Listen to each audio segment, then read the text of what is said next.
നമ്മളൊരു മാസം men's mental awareness ആയി ഗ്ലോബലി നമ്മൾ ആഘോഷിക്കുന്നുണ്ട്.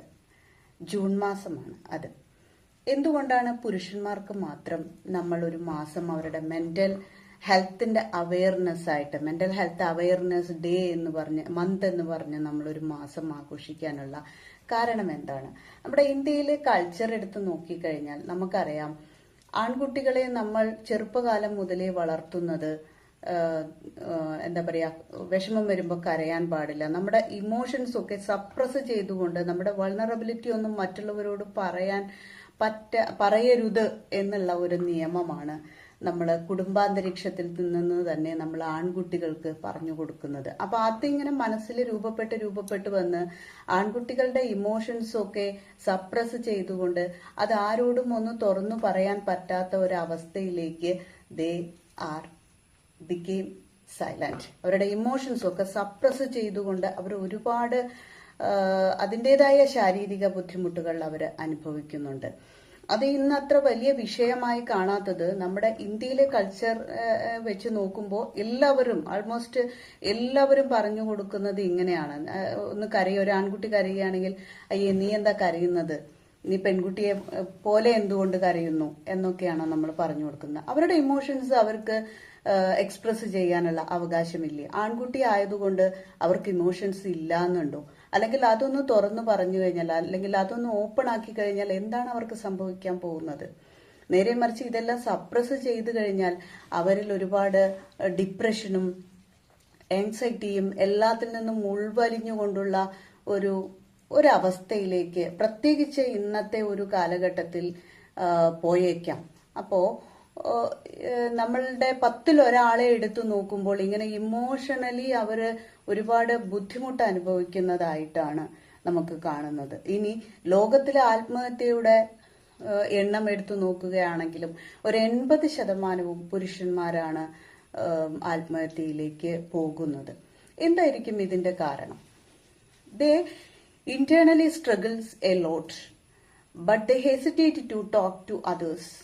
സ്വന്തം വിഷമങ്ങൾ അല്ലെങ്കിൽ സ്വന്തം ഇമോഷൻസ്, സ്വന്തം സ്ട്രെസ് ഒന്നും അവര് മറ്റുള്ളവരോട് പറയാൻ അവര് മടിക്കുന്നു. കാരണം അവരത് അങ്ങനെയാണ് മനസ്സിലാക്കി വെച്ചിരിക്കുന്നത്, അങ്ങനെയാണ് അവര് പഠിച്ചു വന്ന് അവരുടെ മനസ്സിൽ ഒരു ടാറ്റു പോലെ പതിഞ്ഞിരിക്കുന്ന ഒരു ഇമേജ് അതാണ്. പുരുഷന്മാർ എന്ന് പറഞ്ഞാൽ അവരുടെ ഇമോഷൻസ് ഒന്നും മറ്റുള്ളവരുമായി പങ്കുവെക്കരുത്, എന്ത് വന്നാലും അവർ സ്റ്റേൺ ആയിട്ട് നിൽക്കുന്ന ഒരു ഹാബിറ്റ് ആയിരിക്കും, ഒരു ഹാബിറ്റ് ആവണം, അതാണ് ഒരു യഥാർത്ഥ പുരുഷൻ എന്നാണ് കണ്ടുവന്നിരിക്കുന്നത്. എന്തുകൊണ്ടാണ് ഇങ്ങനെ ഇമോഷണലി അവര് മെച്വേർഡ് ആണെന്ന് കാണിക്കാൻ വേണ്ടി സപ്രസ് ചെയ്യുമ്പോൾ അതിന്റെ കാരണം എന്തൊക്കെയായിരിക്കും? അതിങ്ങനെ പുറത്തു വരാതിരിക്കുമ്പോഴുണ്ടാകുന്ന എന്തൊക്കെ കാരണങ്ങൾ കൊണ്ടാണ് അവരിങ്ങനെ ആയി പോയത്? അതിലെ 40% ആളുകളെ എടുത്തു നോക്കിയാലും അവർക്ക് ഇമോഷണലി അവരുടെ കാര്യങ്ങളൊക്കെ മറ്റുള്ളവരോട് തുറന്നു പറയണമെന്നുണ്ടെങ്കിൽ പോലും അവർക്കത് പറയാൻ പറ്റാത്ത ഒരവസ്ഥയിലേക്കാണ് എത്തുന്നത്. എന്തൊക്കെ കാരണങ്ങളാണ്? ഒന്നാമതായി പറയുന്നത് കൾച്ചറൽ കണ്ടീഷനിങ് ആണ്.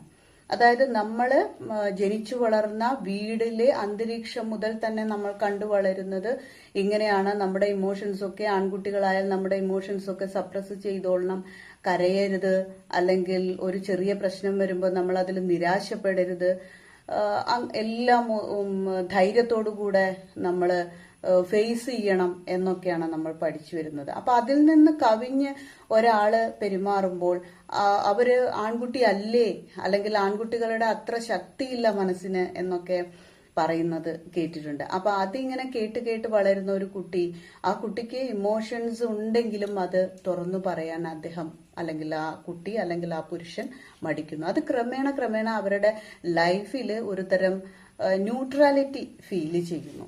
ദെൻ രണ്ടാമതായിട്ട് പറയുന്ന ഷെയിം ആൻഡ് സിഗ്മ.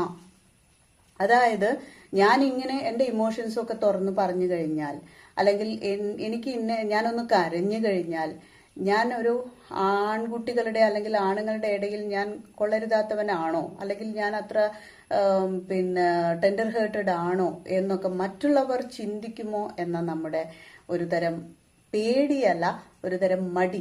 ഞാനൊരു ആൺകുട്ടി, അത്രയ്ക്ക് ശക്തിയില്ലാത്ത ഒരു ആൺകുട്ടിയാണ്, ഒരു പുരുഷനാണെന്ന് ആളുകൾ തെറ്റിദ്ധരിക്കപ്പെടുമോ, എൻ്റെ പ്രിയപ്പെട്ടവർ എനിക്ക് വില തരില്ലേ ഇങ്ങനെയൊക്കെ ആയാൽ എന്നുള്ള ചിന്തകളും അവരെ അലട്ടിക്കൊണ്ടിരിക്കുന്നു.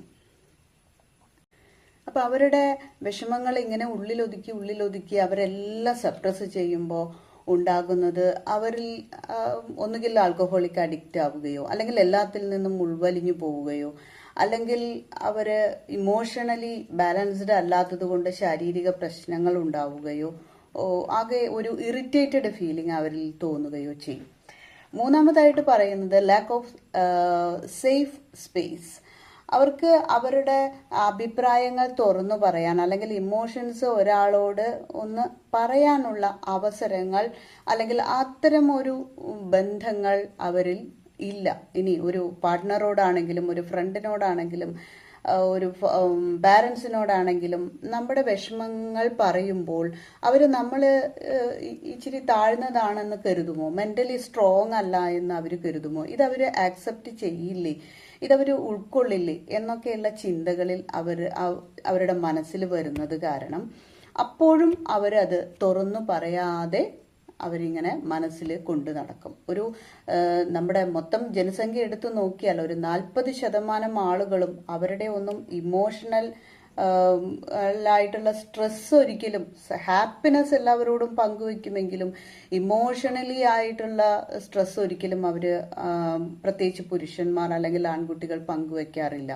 അത് പിന്നെ ഫിനാൻഷ്യൽ ആയിട്ടുള്ള സ്ട്രെസ് ആണെങ്കിലും, ഫാമിലി സ്ട്രെസ്സുകളാണെങ്കിലും, അല്ലെങ്കിൽ അവരുടെ വർക്ക് പ്ലേസിലുള്ള സ്ട്രെസ്സുകളാണെങ്കിലും, സ്ത്രീകളെ അപേക്ഷിച്ച് ഇവരെല്ലാം ഇങ്ങനെ സഹിച്ച് സ്വയം ഉള്ളിലൊതുക്കി ഇട്ട് കഴിയുന്ന ഒരു പ്രകൃതമാണ് നമ്മളിൽ കാണുന്നത്.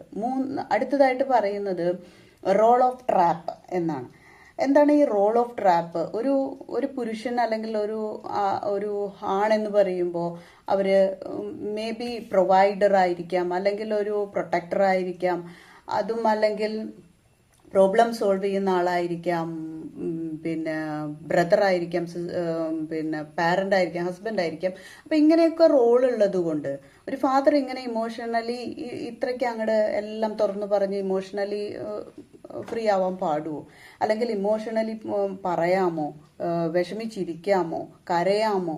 അത് എൻ്റെ മക്കളുടെ മുന്നിൽ അങ്ങനെ ചെയ്യുമ്പോൾ, അല്ലെങ്കിൽ ഞാൻ എൻ്റെ പാർട്ട്ണറോട് ഇത്തരം കാര്യങ്ങൾ പറയുമ്പോൾ അവരെന്നെ ബഹുമാനിക്കില്ലേ, അല്ലെങ്കിൽ എന്നെ പറ്റി എന്താണ് കരുതുക എന്നൊക്കെയുള്ള ഒരു മിഥ്യാധാരണ നമ്മൾ വളർന്നത് മുതൽ തന്നെ നമ്മുടെ മനസ്സിൽ അഡിക്റ്റാണ്.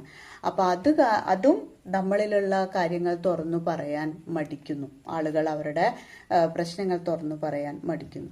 അപ്പൊ ഇങ്ങനെ പ്രശ്നങ്ങളൊക്കെ തുറന്നു പറയാൻ മടിക്കുന്നത് കൊണ്ട് നമുക്കതുകൊണ്ട് വല്ല ഗുണങ്ങളും ഉണ്ടാവാൻ പോകുന്നുണ്ടോ? സൊസൈറ്റിയുടെ മുമ്പിൽ നമ്മളിങ്ങനെ എല്ലാം സഹിച്ച് ഇരുന്ന് കഴിഞ്ഞാൽ, അല്ലെങ്കിൽ ഇമോഷണലി നമുക്കൊന്നും പറയാൻ പറ്റാതിരുന്ന് കഴിഞ്ഞാൽ, അത് ക്രമേണ മറ്റുള്ളവരുടെ മുമ്പിൽ നമ്മൾ വളരെ സ്ട്രോങ് ആണെന്നൊക്കെ തോന്നാമെങ്കിലും മെന്റലി നമ്മൾ ഓക്കെ ആയിരിക്കില്ല ഉണ്ടായിരിക്കുക. അത് നമ്മുടെ പ്രൊഡക്ഷനെ ബാധിക്കും, നമ്മുടെ പ്രൊഡക്ടിവിറ്റിയെ ബാധിക്കും. അത് വർക്കിലുള്ള പ്രൊഡക്ടിവിറ്റി ആയിരിക്കാം, ബോഡിയിലുള്ള ഹാപ്പിനെസ് ഹോർമോൺസിന്റെ പ്രൊഡക്ഷനെ ഒക്കെ അത് ബാധിക്കും. അപ്പൊ ഇത്തരം സ്വഭാവങ്ങളൊക്കെ, അല്ലെങ്കിൽ ഇമോഷണലി സപ്രസ് ആയ നമുക്ക് വേണ്ടപ്പെട്ട നമ്മുടെ വീട്ടിലെ ബ്രദർ ആയിരിക്കാം, അല്ലെങ്കിൽ മകനായിരിക്കാം, അല്ലെങ്കിൽ നമ്മുടെ പാർട്ട്ണർ ആയിരിക്കാം, നമ്മുടെ ഫാദർ ആയിരിക്കാം.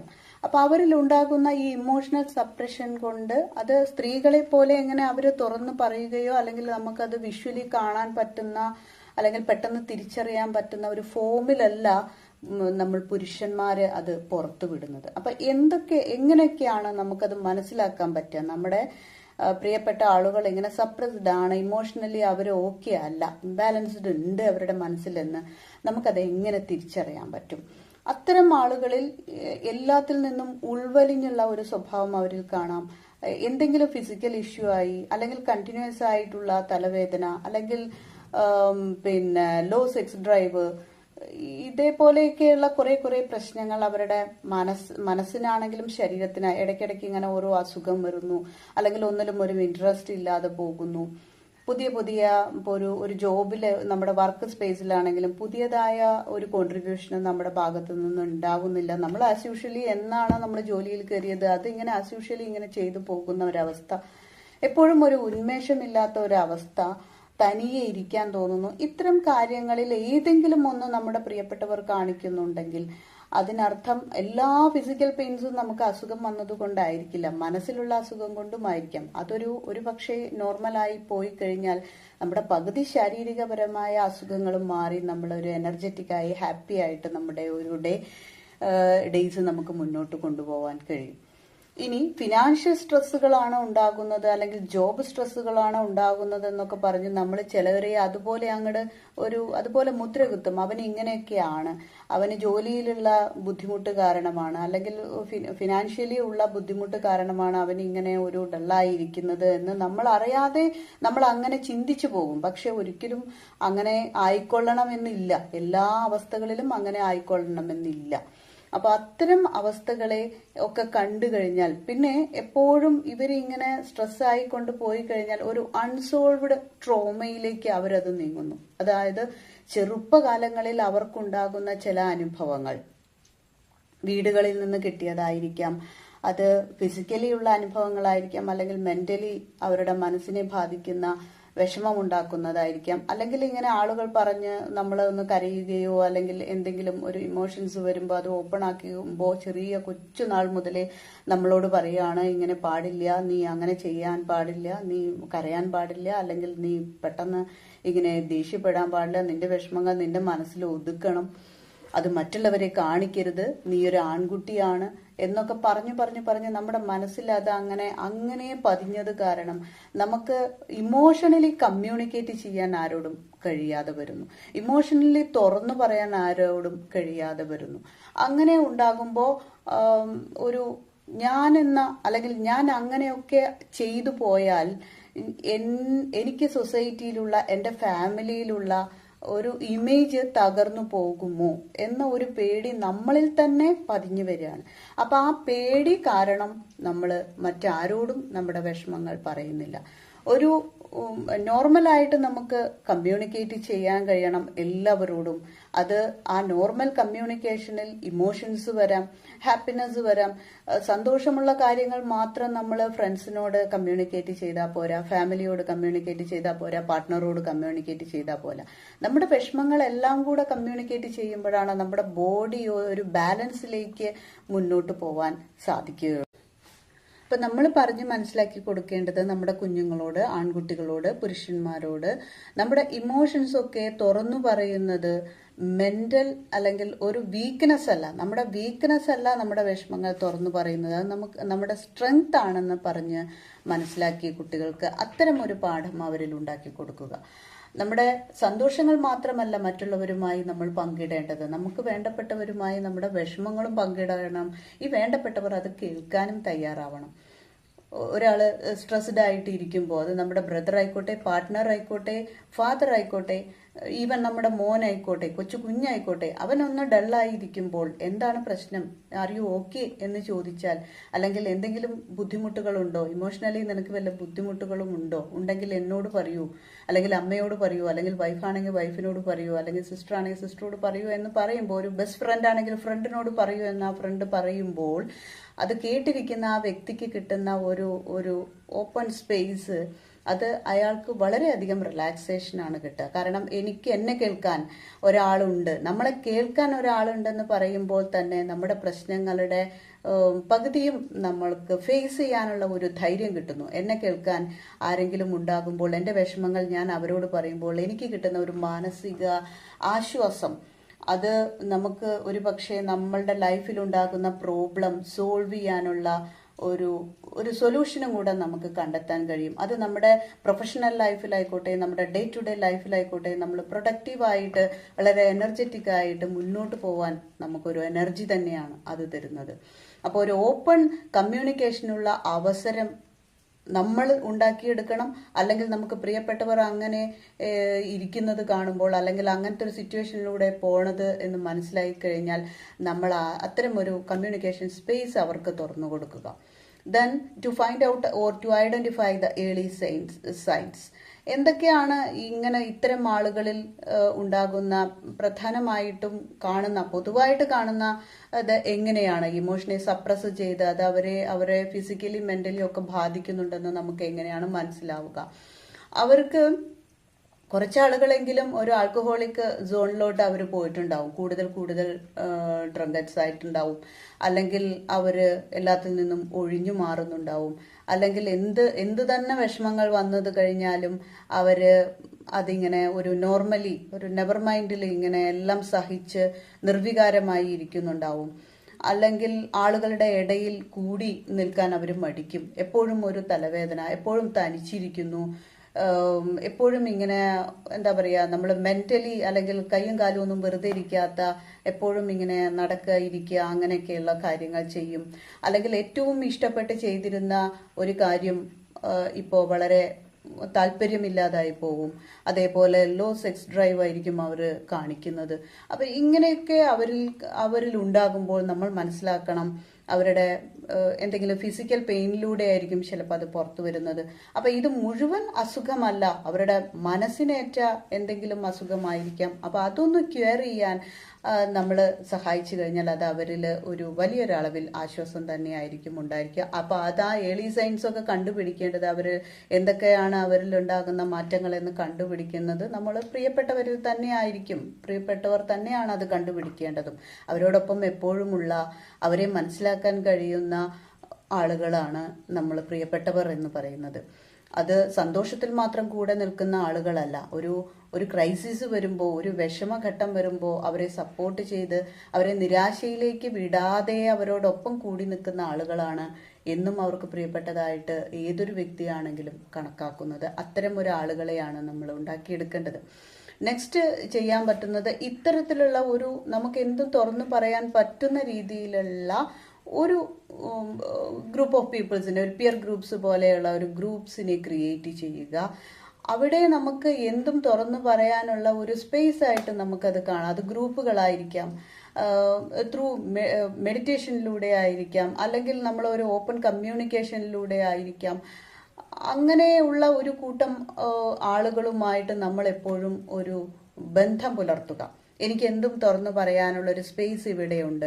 ഞാൻ എൻ്റെ വിഷമങ്ങൾ പറയുമ്പോൾ എനിക്കൊരു സൊല്യൂഷൻ ഇവിടെ നിന്ന് കിട്ടുമെന്ന് ഉറപ്പുള്ള വിശ്വസ്തരായ കുറച്ച് നല്ല ഫ്രണ്ട്സ് ആയിരിക്കാം, റിലേറ്റീവ്സ് ആയിരിക്കാം, നമുക്ക് തന്നെ പ്രിയപ്പെട്ട നമ്മുടെ ഫാദറോ അല്ലെങ്കിൽ മദറോ അല്ലെങ്കിൽ ബ്രദറോ സിസ്റ്ററോ പാർട്ട്ണറോ ഒക്കെ ആയിരിക്കാം. അത്തരം കുറച്ച് ആളുകൾ നമ്മളോടൊപ്പം എപ്പോഴും ഉണ്ടെന്ന് നമ്മൾ ഉറപ്പുവരുത്തുക.